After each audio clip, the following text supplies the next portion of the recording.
motherfuckers. How you doing? I'm good. How are you? Ready to get started. We're already recording. I like recording right out of the gate, man. No downtime. Let's do it. Let's talk about it. I just came back from the ComiCon from hell. That was my first question for you. Actually, my first question is let everybody know about your whatnot. What all you got going on whatnot? Whatnot, I'm becoming quite the whatnot celebrity. I mean, it's not a competition, but it's been fun selling comic books, and it's like me being able to work on my stand-up comedy routine for like 4 hours at a time. And I'm just deep into the comic book game lately. I don't know how it got so crazy, but now I'm selling comics like, 2 to 3 to sometimes 4 times a week, and meeting all these people in the industry. And I was at the whatnot, super big wig party at San Diego Comic-Con, and rubbing elbows with the top seller dudes and the guys that run the whole thing. If you don't know what whatnot is, it's an app where they sell comic books and like everything now. It's like Twitch meets eBay. And it's a lot of fun as a buyer and a seller, because there's some funny, cool people on there, and then you can get some killer deals, and it's a good hang. Yeah, no, I was actually on there looking at instruments and stuff today. Like, they've got music instruments, they've got comics, trading cards, fashion, you name it, guys. Yeah, vinyl records and shit, and CDs. Yeah. Yeah, I'm actually on the vinyl kick too. I actually just ordered the Last Death Dealer album. It came in a couple of weeks ago. Oh, nice. Thank you. I turned my buddy onto it, and now he's like filing bankruptcy. He spent so much money on vinyls. He's like, dude, I hate you. So it's awesome. I have the same problem, man. So yeah, let's talk Comic-Con. You got to be there. Did you happen to go into Hall H? What's funny is like my homie was working security at Hall H. And he's like super big Cage fan, Death Dealer. And he's like, dude, I'm working Hall H, man, me and my wife. And I'm like, oh, I got the hook. Because people wait. I talked to a lady that, every year, Wednesday, she gets in line for Hall H for Saturday.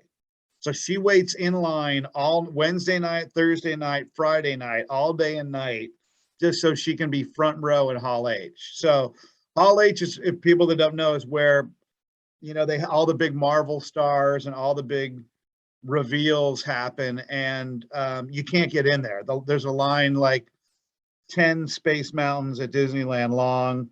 And like I said, she waited, so she misses everything at the Comic-Con just to get front row at Hall H. And that's a level of commitment I simply do not possess for something like that. So right. No, so my buddy, I thought we were going to be able to sneak in, and he's like, oh, dude. He's like, I'm working the back area. So he was actually walking in Keanu Reeves and all the Marvel, all the actors. He was hanging with all the actors. And he's like, I can't get you in because I'm backstage. So we thought we were going to get the ultimate hookup, and no, we were not in Hall H. But, I helped my buddy with one of the panels that he was on, and Hall H was directly below. And it was just rumbling like, dude, we thought there was like a terrorist attack. And they were blowing off the Dungeons and Dragons trailer, and like we couldn't even hear through their panel. So it didn't get into Hall H, but everything else was amazing. Hell yeah.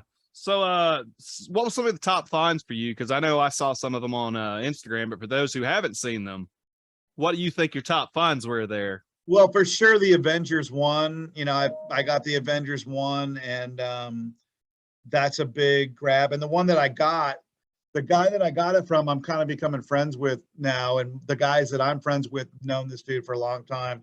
Man behind the red hood. He was just on CNN today because he just bought the Joker costume that Jack Nicholson wore in Batman 1. Nice. So yeah, he's a major baller, and he's cool as shit too. And I bought like 3 comics from him. I bought like an early Fantastic Four, that, and then the first Man Thing, which is Savage Tales of Conan #1. So And then I got a Fantastic Four #3 and a bunch of other stuff. So it was, we went in there, we grinded through all those comic book boxes like for 4 days. I walked like almost 30 miles. Saw some few celebrities here and there, but I was there for the comic books and meeting, the people that you need to know in the industry to make deals happen. And then met like a lot of the insane artists, and talked to a few guys about maybe doing some album covers. So super cool. It's super crowded. I saw someone doing a podcast like, boy, it was kind of light this year. There wasn't many people. I'm like, are you insane, dude? It was like wall to wall, can't move 7/24. Normally like by 11, it's crazy. And this was like, we would run in there like very early in line, and people get right in, and then they immediately form lines to buy like this exclusive item or that exclusive item. And like by the time we got in, there was already like lines of 500 people to buy like the exclusive Lego, blah, blah, blah. So lots of lines, but we were there for the comics, so we didn't wait in any lines. Yeah, I was actually going to ask about that. What all dealers did you see down there? Well, not just dealers, but some of the cool people. You obviously mentioned Man in the Red Hood, who just bought the Joker costume. You said you ran into a few celebrities. Any well-known comic writers or artists? Well, yeah, Matt Mayhew. What's the other dude?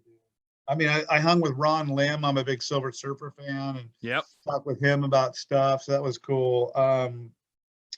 Boss Logic. He's a new dude who's like doing a lot of. They're kind of like computer graphic ones, but they're super stylish. We hung with him for quite a while. I had just Clayton Crane. Clayton Crane we didn't see, but I'm saying kind of like Clayton Crane. No, this is a little different the way he does it. You'll see when he's kind of a, the cool thing about being at ComiCon is I was one of the skinniest people there, and like if I'm one of the skinniest people, that's a problem. But yeah, Boss Logic is getting huge. Kevin Feige went over to his table and was talking to him and shit. So you got something going on if that's happening. And I had a killer Black Adam 1 that he did, and I had him just sign. I bought a slab. I just had him sign the outside of it. We got some signed exclusive stuff I'm gonna probably selling on whatnot. But then also like tons of Silver Age stuff, which was, I found like the booth that was the score of the place. And these two like older people, and they had this comics spread out on the corner, like not in boxes or anything. And I started flipping through, and I was just like, holy shit, these prices are low. And then we made a beeline for that booth. Like every time we went like running for it, and they would let me look at the stuff they hadn't put out first before anybody got to it. And like, I bought like 500 comics from those people. Nice. It was just so true, yeah. So we're definitely going to see some great stuff on Whatnot. Oh man, you Whatnot people are in for a treat. Stuff that I would normally never sell because I'm just hoarding it, but now I'm like, okay, fuck it. Now you got it. Might as well make some money, fantastic. Man. And just what I've learned, I've done such a deep dive in this, is just it's kind of like the metal world a little bit. It's like people are, there's kind of like comic book celebrities, people that are on YouTube pretty heavy. Jim Mint, I hung out with Jim, if you know Jim Mint. He's got a big, I like that dude. And I learned about him from when I was trying to put together my Hulk statue. I Googled it, not Googled it, but I went on YouTube and like, is there a tutorial on how to put this fucking thing together? And like, there he was. And then, so he's really entertaining, and we see eye to eye on a lot of stuff. And so I hung out with him. There's this other dude called Comic Tom, is really popular. I hung out with him. And then like the guy from Dusk Till Dawn that has the frickin' cod piece that's the cock gun. Oh, Tom Savini. Yeah. Hell yeah. Met Tom Savini. Dude, legend. The black dude on Shark Tank. Yeah. Who else? I think you posted a picture of Bruce Campbell, didn't you? No, Bruce Campbell. I missed Bruce Campbell. There was a line. Ozzy was there, but the line was like 10,000 people long. So I kind of looked over and saw where Ozzy was, but I didn't get a Right. glimpse of Ozzy. So beyond that, it was mostly just, being a hardcore comic guy and meeting the industry people, and I'm still learning a lot about it. And so I learned a shit ton, and made some killer deals, probably overpaid for a couple things, but other things I got really good deals on. And so, but I'm a pretty strong negotiator, so they don't see me coming when it comes to negotiating, because I'm negotiating all day long, and they just think I'm some comic dork. And then I hit them hard with the numbers. But Like Al Pacino and Devil's Advocate. right. I'm a fan of man. You want to I'm the tell last me? humanist here. I love that movie, man. I love Al Pacino. So do I. I should have watched it. I've been in quarantine for the past week. For what, COVID? Yeah. Wow. Well, so I can tell you, everyone was required to wear. You had to show your vax proof, and everyone was required to wear masks. I went in, I took the mask right off, dude. The whole time I went no mask. Yeah. Until sir, will you put your mask on? I put it on for 1 second, and I took it off. I'm like, and I'm fine. Guess what? I didn't catch COVID. So, Well, luckily I had Roy Thomas and Gary Friedrich and Jerry Conway to get me through it. And of course, nice. Gene Colan. So, sick, man. I love my Daredevil, man. Even the crappy. Dude, I got a ton of Silver Age Daredevil. I think I've completed the Daredevil run except number 1. Right. I think I was missing one of them, and I think I got it. So, and I got in those old people's booth, I got just a ton of Silver Age Daredevil. So if you want to tune into my stream, dude, you might be able to steal some. Yeah, I'm gonna try to. Probably Saturday I will. That sounds good. Yeah, I'm gonna try to swipe some Daredevil stuff. You got it. Pull any cool Ghost Rider shit. Yes, I got. What did I get? Ghost Rider. I bought a couple Marvel Spotlights that were, Ghost Rider, which I'm hoarding the Marvel Spotlights. I think I didn't get heavy on the Ghost Rider. There were some in those people's booths. So I got some Volume 1 Ghost Rider stuff. I might have gotten, did I get that? I've seen the first Robbie Reyes or whatever. I'm not sure if I got that one or not.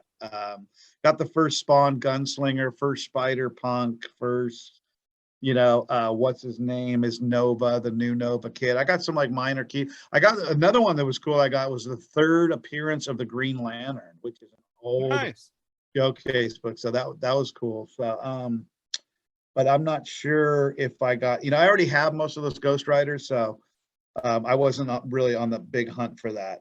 Right. So kind of moving forward a little bit after Comic-Con, we obviously got a bunch of, announcements for movies and stuff, but I kind of rather talk about the movies that are out right now and have just came out, and the TV shows that have just came out. Okay. I know originally our plan for this was just to talk about Thor: Love and Thunder, but I mean, we've also had Miss Marvel come out. You got to go to Comic-Con, so we had to hit that a little bit. Yeah, for sure. So let's dive into Thor: Love and Thunder. Did you see it once, twice? I like to reserve judgment until I've seen it twice. I only saw it the one time, and I was with two people that were just like hating on it the whole time, which kind of sucked. Like, this is lame. Of course, I love Thor, and I enjoyed it, and I'm not the kind of guy where every freaking Marvel movie has to be perfect, or like you got these people just want to hate on everything and just tear everything to pieces. And like, but that night when I went back home, I think we were in Oregon. I was on vacation, like tearing up all the comic book shops in Oregon there. And Ragnarok was on, and Ragnarok, like all the jokes landed on Ragnarok. Ragnarok had the advantage of having Loki and Hulk, two big, pieces of support. Loki is just, Tom Huddleston playing anyways. So Ragnarok is, far superior, better, even though Gore the God Butcher was really good, and Christian Bale did a great job. The Hela villain was just, super wicked.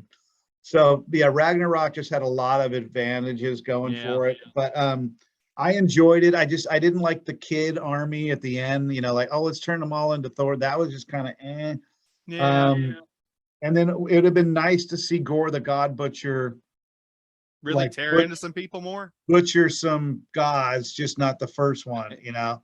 So Right. that would have made it a little more wicked. The whole kids thing, kidnapping kids, the kids army, and then you know the cancer thing. That's part of the story. But it was there was just some weird, you know, a lot of the jokes just didn't land right.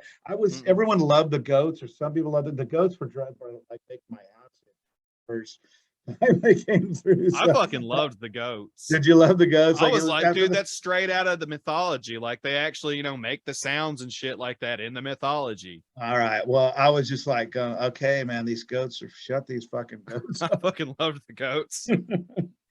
But so that was just, you know, like the same kind of problems everybody else had. But overall, you know, I enjoyed it. Just some of the jokes just weren't fucking landing like they would have. And then the way that, you know, Zeus was funny and it was cute, but you know, I can see why some people were pissed that they just, you know, undressed Zeus, like just made him look like a fucking buffoon, and when he's actually a ruthless, you know, badass. So, but overall, you know, I'm not gonna hate on it. You know, I want more Thor movies, and you know, that's the upside. It did have some cool stuff. That's the upside of the post-credit scene, because you see Zeus at the end of it, and Russell Crowe's like, you know, they used to fear us. We were, yeah, you know, they used to pray to us for rain, and if we gave them a little rain, they were happy.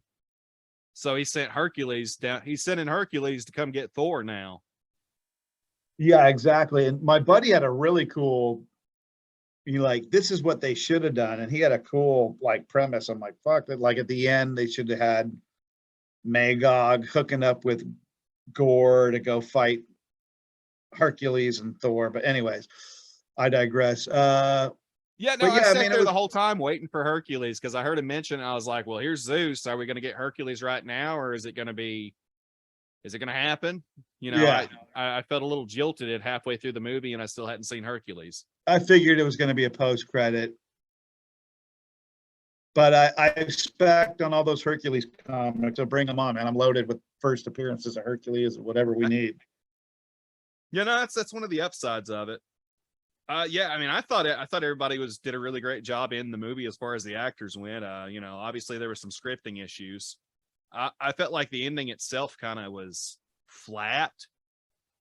You know, I didn't particularly care for the ending there. You know, Gore dies, he brings his daughter back. Yeah, that was Thor's raising her. Yeah, and he's got Mjolnir back instead of Stormbringer. Yeah, I was. Like, what's the Thor adopted daughter thing? Like, what's this all about? I was thinking he was going to bring Jane Foster back, you know. That's what I kept thinking. Yeah. I was like, come on, let me keep Jane Foster. I'm enjoying Natalie Portman in this. Yeah, I was too. So I love Natalie in it. She was wonderful.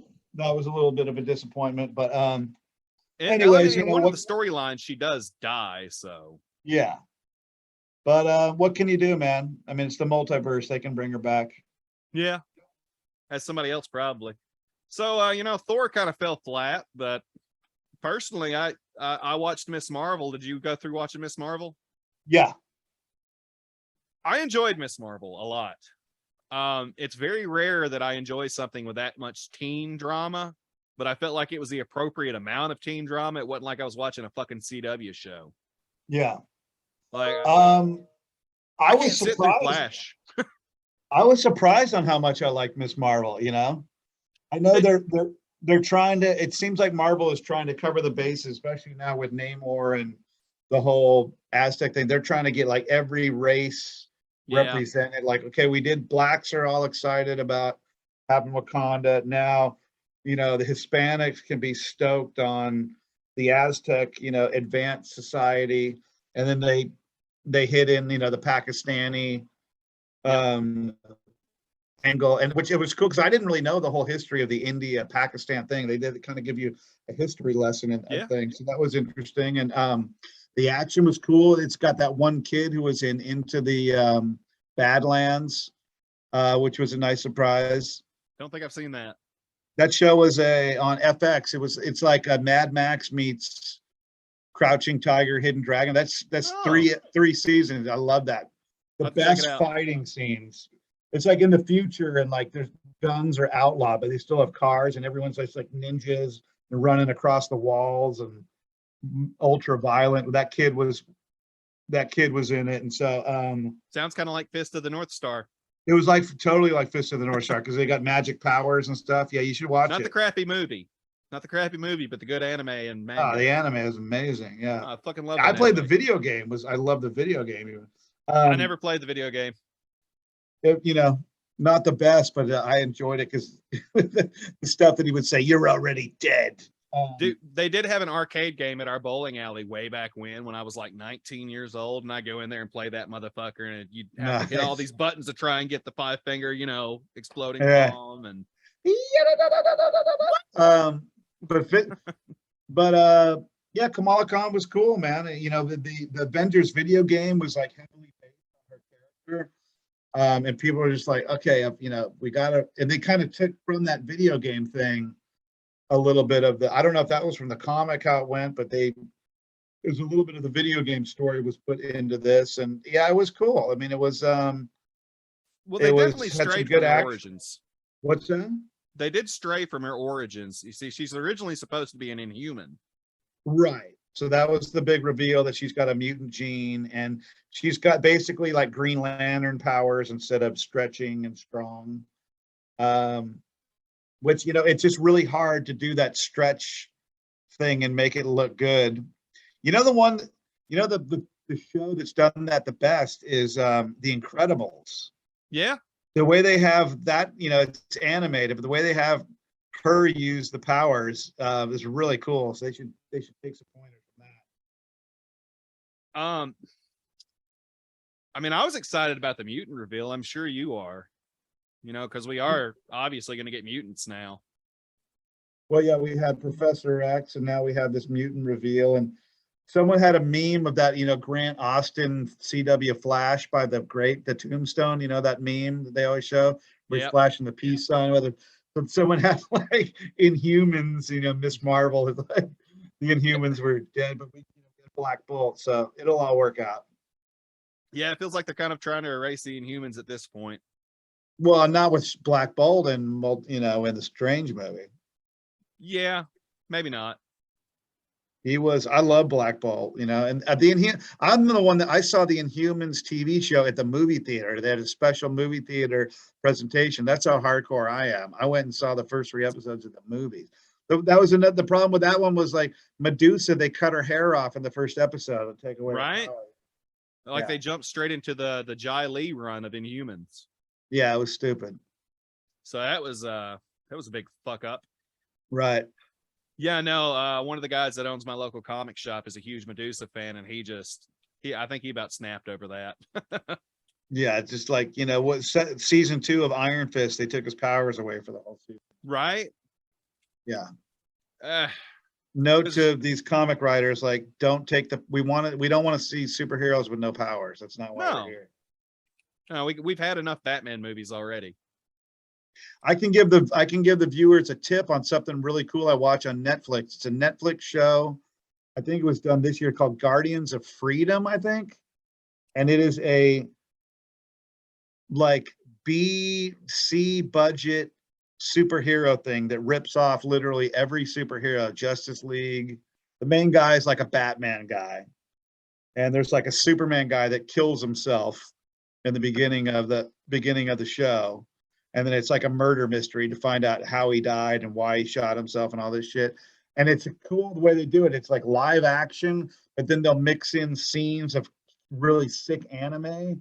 And then they'll mix in scenes of like 8-bit and 16-bit video game telling the story. Yeah. And it's, like I said, it's low budget, but man, I dug the shit out of it. So check it out, Guardians of Freedom on Netflix. I'm like, I just scrolled through like, what the fuck is this? And I ended up watching the whole thing. I binged it. It was really cool.